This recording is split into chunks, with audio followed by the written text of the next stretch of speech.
دوسرا موضوع جو ہے اس سے متعلق میں کہہ رہا ہوں، اسی سے متعلق، وہ ہے توبہ۔ میں اس سے متعلق کیوں کہہ رہا ہوں؟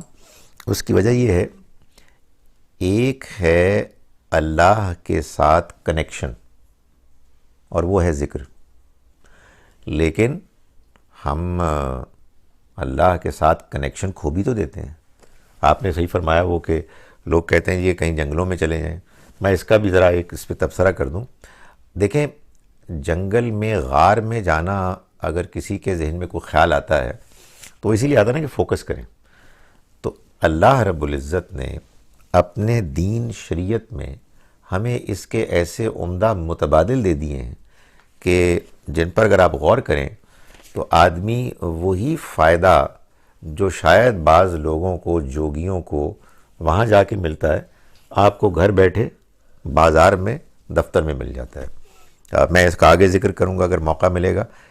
مثال کے طور پر نماز ہے۔ ابھی ہم باتیں کر رہے ہیں، ایک دوسرے سے ایکسچینج آف ویوز کر رہے ہیں، سوال جواب کر رہے ہیں، اچانک نماز کا وقت آئے گا، اللہ اکبر، سب کنیکشن کٹ گئے۔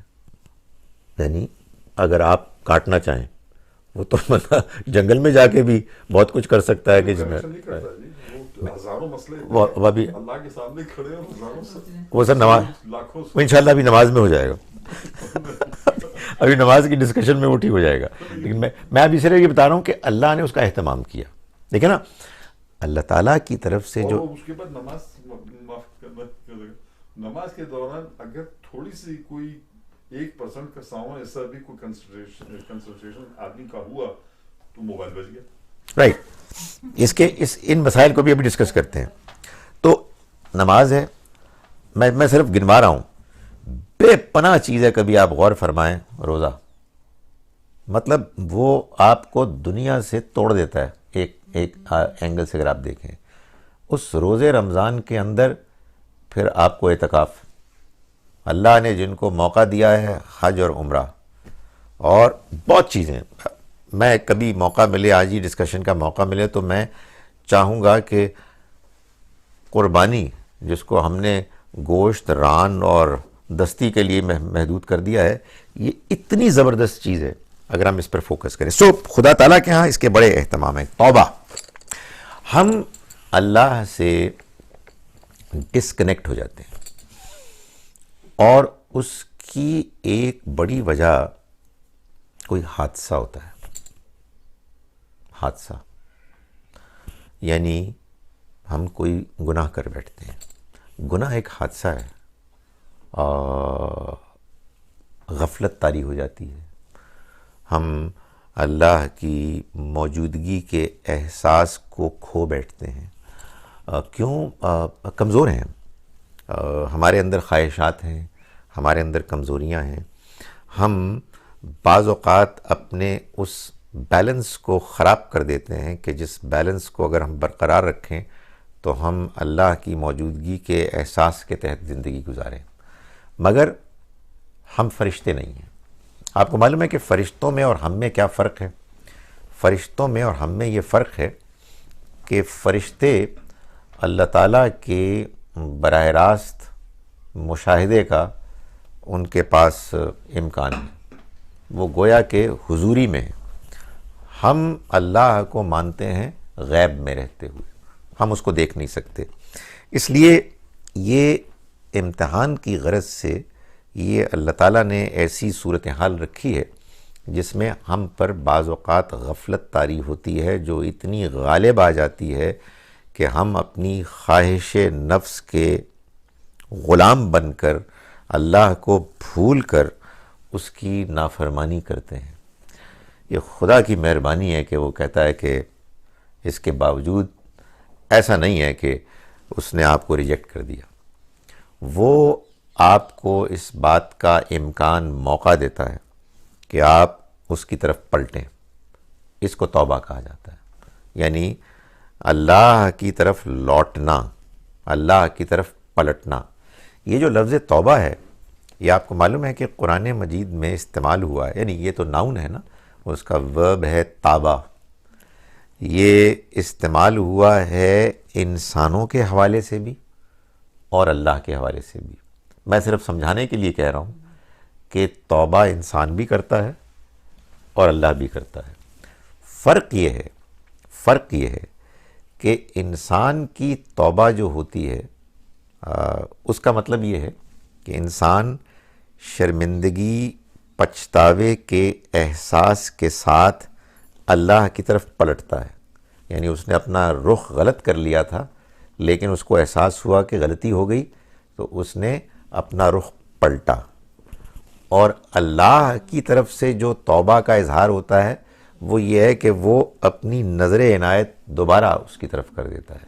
جب وہ غلط رویہ اختیار کرنے والا انسان شرمندگی کے احساس کے تحت اللہ کی طرف رجوع کرتا ہے تو اللہ بھی اس کی طرف رجوع کرتا ہے. قرآن مجید میں ہماری توبہ کے لیے آیا ہے توبو اللہ، یہ الف لام یہ الہ، اور اللہ کی توبہ کے لیے فتاب علیہ عین لام یہ. یہ اللہ نے بتایا ہے کہ جب ہم اللہ کے صریح واضح احکام کی نافرمانی کرتے ہیں تو گویا کہ ہم اللہ سے دور ہو جاتے ہیں. اللہ کے ساتھ جو ہمارا اس کو یاد کرنے کا کنیکشن ہے وہ ٹوٹ جاتا ہے. لیکن یہ اللہ کی بڑی مہربانی ہے کہ اس نے ہم انسانوں کے اندر یہ امکان رکھا ہے کہ ہم اگرچہ کہ بعض اوقات جذبات سے مغلوب ہو کر اس کی نافرمانی کر بیٹھتے ہیں، بیٹھے بیٹھے کوئی فضول بات ذہن میں آئی بک دی، غصے میں آیا کچھ کر دیا، اور بھی بہت سے اس کے امکانات ہوتے ہیں. لیکن انسان جب جذبات ٹھنڈے ہو جاتے ہیں تو اس کو محسوس ہوتا ہے کہ خدایا یہ کیا ہوا، او گاڈ. اب یہ جو احساس ہے، اس احساس کو انسان جب استعمال کرتا ہے اللہ کی طرف پلٹنے کے لیے اس کو توبہ کہتے ہیں. قرآن مجید میں سورہ نساء سورہ نمبر 4 ہے، اس کی آیت نمبر 17 اور 18 میں اللہ تعالیٰ نے یہ بتایا ہے کہ اللہ کی توبہ کے بارے میں کیا پالیسی ہے، خدا تعالیٰ توبہ کرنے والوں کو کیسے ڈیل کرتا ہے. یہ جو میں جملے بول رہا ہوں اس کے لیے قرآن کے الفاظ ہیں اللہ کی سنت، اللہ کا طریقہ. اللہ تعالیٰ ہم لوگوں کے بارے میں پالیسی رکھتا ہے نا کہ یوں کریں گے تو یوں ہوگا اور یوں کریں گے تو یوں ہوگا. تو یہ خدا تعالیٰ کا طریقہ ہے، یہ اس کی پالیسی ہے، اس کی سنت ہے جس کو اس نے بیان کیا ہے ان 2 آیات میں.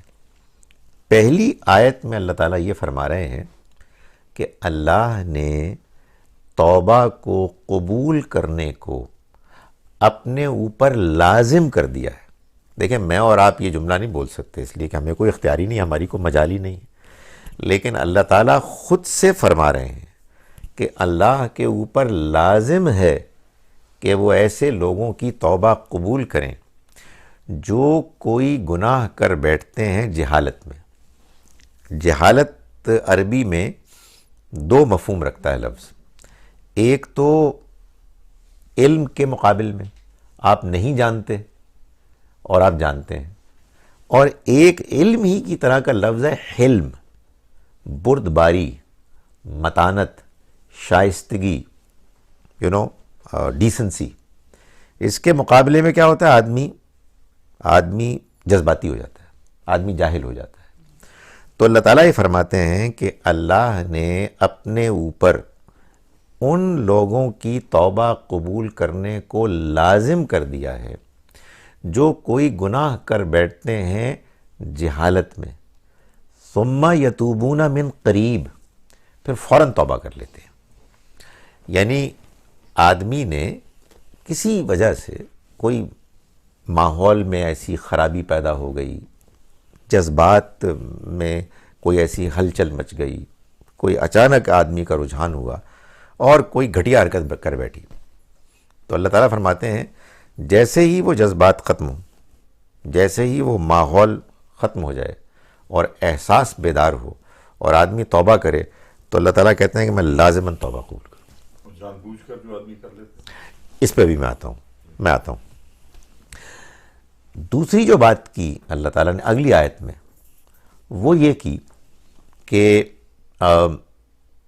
اللہ ہرگز توبہ قبول نہیں کرے گا ان لوگوں کی کہ جو گناہ کیے چلے جاتے ہیں. یعنی گناہ کیا، احساس اللہ کی طرف سے تو ہر ضمیر میں احساس پیدا ہوتا ہے، اگنور کر دیا، ایسے میں پھر کروں گا، اور موت سامنے آ جاتی ہے تو وہ نہ ان کی توبہ کو قبول کرے گا جو گناہ کرتے چلے جاتے ہیں اور موت کو سامنے دیکھ لیتے ہیں، اور نہ ان کی توبہ قبول کرے گا، ان کے اعمال کو قبول کرے گا کہ جو زندگی بھر اللہ کے پیغام کو جاننے کے باوجود اس کا انکار کرتے ہیں.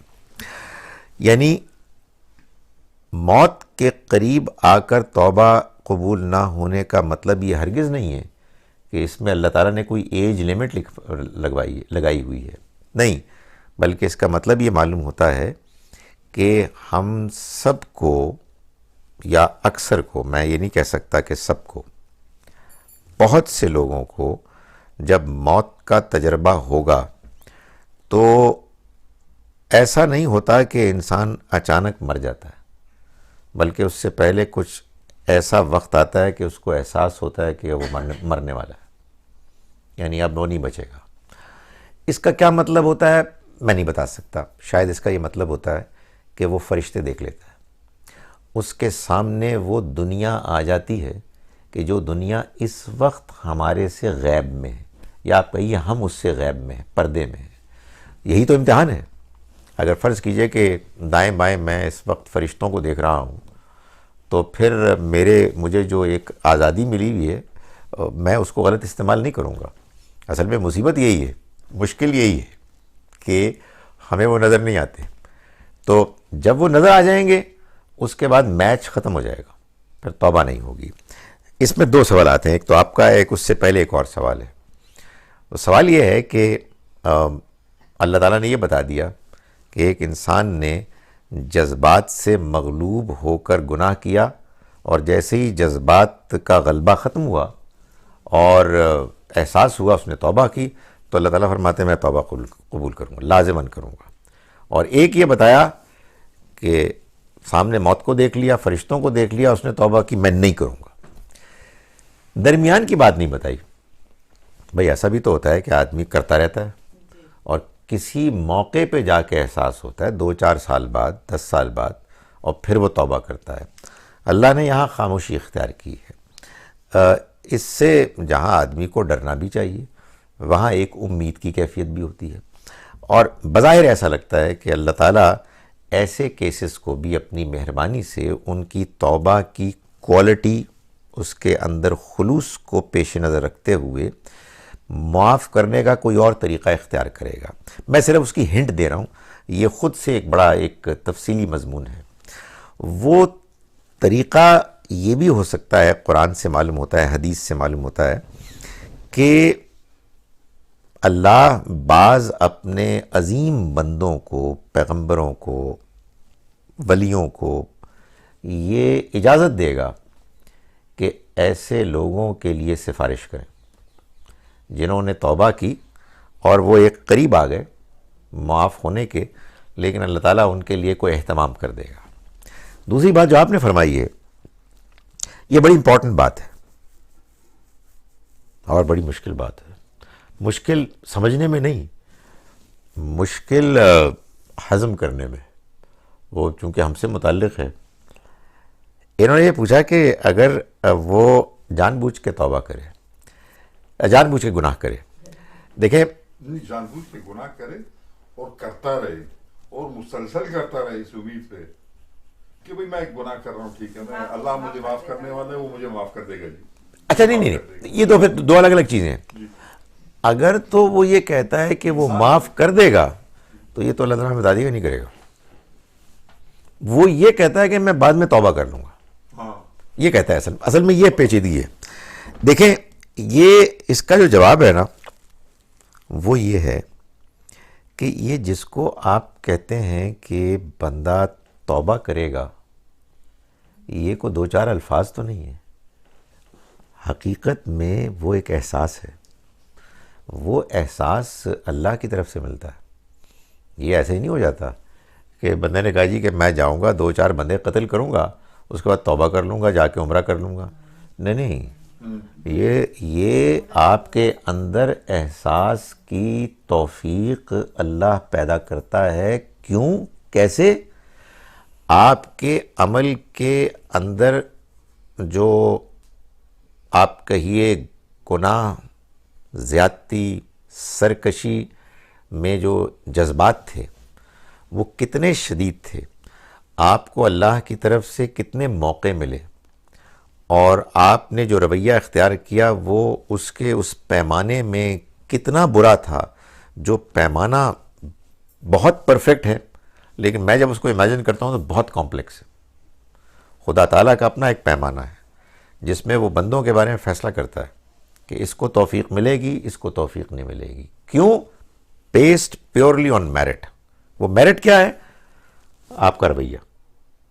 اس رویے میں مثال کے طور پر ہنٹ دیتا ہوں کہ ایک چیز ہوتی ہے غفلت اور ایک چیز ہے تکبر. غفلت کے ساتھ کیا گیا گناہ بہت امید ہے اللہ سے کہ توفیق مل جائے گی اس کو توبہ کی.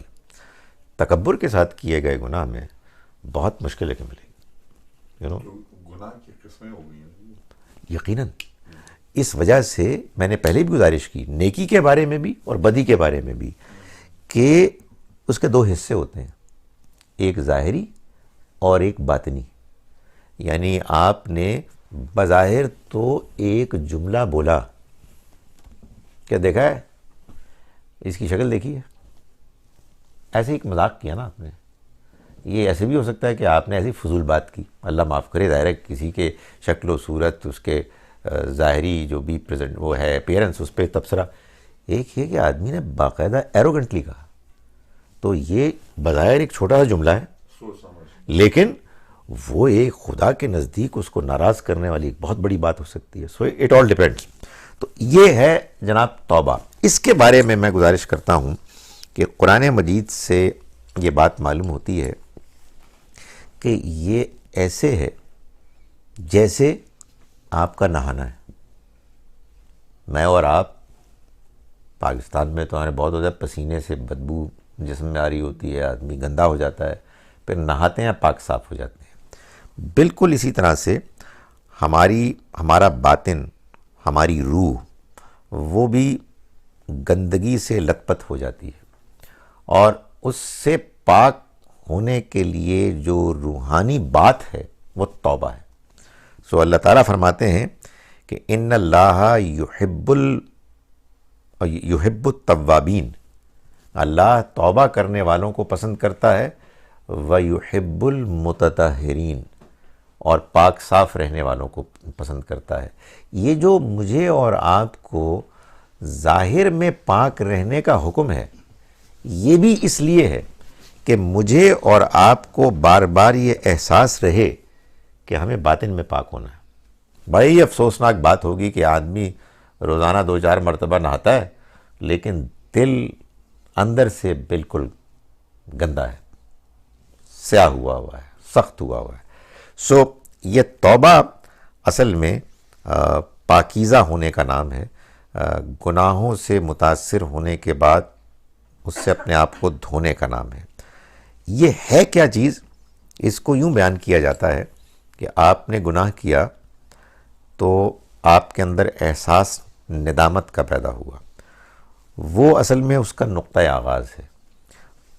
اس احساس کے ساتھ آپ نے اللہ کی طرف رجوع کیا، یعنی نماز پڑھی، دعا کی، دل میں بات کی، اور یہ عزم کیا کہ میں آئندہ بچوں گا، میں آئندہ اپنے آپ کو ٹھیک رکھوں گا.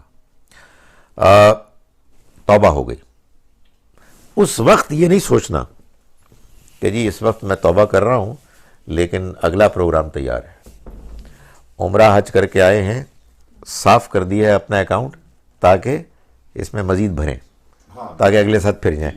وہ توبہ ہوئی نہیں ہوئی. تو پچھلا سلیٹ تو صاف ہو گیا، نہیں ہوا. کیسے ہوا؟ تو بس اب ہم اس لیے میں یہی تو گزارش کر رہا ہوں کہ جب تک اس برائی سے ایسی نفرت نہ ہو کہ آدمی یہ کہے کہ میں اے خدا مجھے آئندہ کے لیے بچا لے، میں پوری کوشش کروں گا، مجھے ہمت دے، تبھی توبہ ہوگی، ورنہ نہیں ہوگی۔ یعنی آپ گئے ہیں، چسکی لگائی ہے، سب کام کیے ہیں، اور اس کے بعد کہا ہے کہ اب میری توبہ، کل انشاءاللہ آؤں گا، نہیں، کچھ بھی نہیں ہوا۔ یہ آپ نے محض کچھ جملے بولے ہیں اور اس کا کوئی اثر نہیں ہوا۔ تو جو ارادہ ہے وہ یہ ہونا چاہیے کہ میں واقعی پلٹا ہوں، اور ظاہر ہے اللہ جانتا ہے کہ کون پلٹتا ہے کون نہیں پلٹتا۔ دیکھیں، ایک تو یہ کہ ان کے بارے میں کیا ہو؟ ایک تو یہ کہ جو بھی افراد ہمارے سامنے ہونا، ہم ان کی خیرخواہی چاہیں، دعا کریں، ان کو سمجھائیں۔ ظاہر فیصلہ کرے گا اللہ، لیکن یہ بات بالکل 2 اور 2 4 کی طرح ان پر واضح کر دینی چاہیے اگر انسان کو موقع ملے۔ دیکھیں، اگر میں کسی ایسے فرد کو کنفرنٹ کروں گا اور اس کو میں فوراً ہی اپنی بات بیان کروں گا، وہ سنے گا ہی نہیں۔ میں اس سے کوئی کوشش کروں گا کہ موقع ملے، کوئی بات اس کو پہنچے، ڈائریکٹلی انڈائریکٹلی، مگر بات میسج بالکل کلیئر ہونا چاہیے کہ وہ عمرہ، وہ حج، وہ ظاہری توبہ، وہ لیلۃ القدر کی عبادت جس میں پیش نظر اسٹریٹجی یہ ہے کہ یہ اصل میں پچھلوں کو ختم کرنے کے لیے ہے تاکہ آگے مزید کرنے کا موقع ملے، تو پچھلے ختم ہوئے ہی نہیں۔ یہ بہت نرمی، سادگی اور کلیئرٹی کے ساتھ بتا دینا چاہیے کہ پچھلے ختم نہیں ہوئے۔ تو وہ نرمی لیول تک ہے، یہ وہ دیکھیں، سچ بولنے والوں کو دو لیولز ہیں اصلاح کے، ایک ذاتی، ذات کا، ایک معاشرے کا۔ میں اپنی ذات کے لیے تو پوری طرح ذمہ دار ہوں، معاشرے میں مجھے کنٹریبیوٹ کرنا ہے، آپ کو بھی کرنا ہے۔ اس کی کنٹریبیوشن کا طریقہ یہ ہے کہ ہم جہاں جہاں جتنا انفلوئنس رکھتے ہیں ہم اس کو استعمال کریں اور اصلاح کرنے کی کوشش کریں معاشرے کی، تو یہ بڑی اچھی بات ہے۔ لیکن ظاہر ہے کہ اس کا کوئی موقع ہوتا ہے، جیسے ہمارے ہاں اس میں اب سیاست ہے، جمہوریت ہے، اور ہم نے یہ دیکھا کہ اس سے فرق آتا ہے۔ ہمیں اپنی بات اس میں کرنی چاہیے، لیکن جو کانسیپٹ ہے اس کو کلیئر رکھنا چاہیے کہ جو لوگ ایسا کر رہے ہیں وہ غلط کر رہے ہیں۔ اگر وہ قانون کی نگاہ میں غلط ہے اور قانون ان کو پکڑتا ہے تو ان کو سزا بھی ملنی چاہیے۔ اگر قوانین کے بنانے میں اور اس کے نفاذ میں خامی ہو رہی ہے تو اس کی کیا وجہ ہے؟ لوگ ٹھیک نہیں ہیں۔ لوگوں کو کیسے ٹھیک کیا جائے گا؟ ایسے ہی دین بتا کے، اللہ کا کلام پیش کر کے۔ یہ کام ہم کریں گے۔ اللہ سے امید ہے کہ بعض ایسے لوگ کہ جو اللہ کا خوف رکھتے ہیں، اس میں اس کے دین کا فہم رکھتے ہیں، جب انہیں موقع ملے گا تو یہ سارے کام کریں گے۔ ہمیں اپنی بات کرنی ہے اور وہ کرتے چلے جانا ہے۔ ظاہر ہے کہ دل کوڑتا ہے، کبھی کبھی اس کا اظہار بھی ہو جانا چاہیے، مگر جو امپورٹنٹ چیز ہے وہ یہ ہے کہ ہم جو بات اللہ کے دین کی روشنی میں صحیح ہے، انفرادی حیثیت سے اور اجتماعی حیثیت سے، اس کو ہم بیان کرتے چلے جائیں۔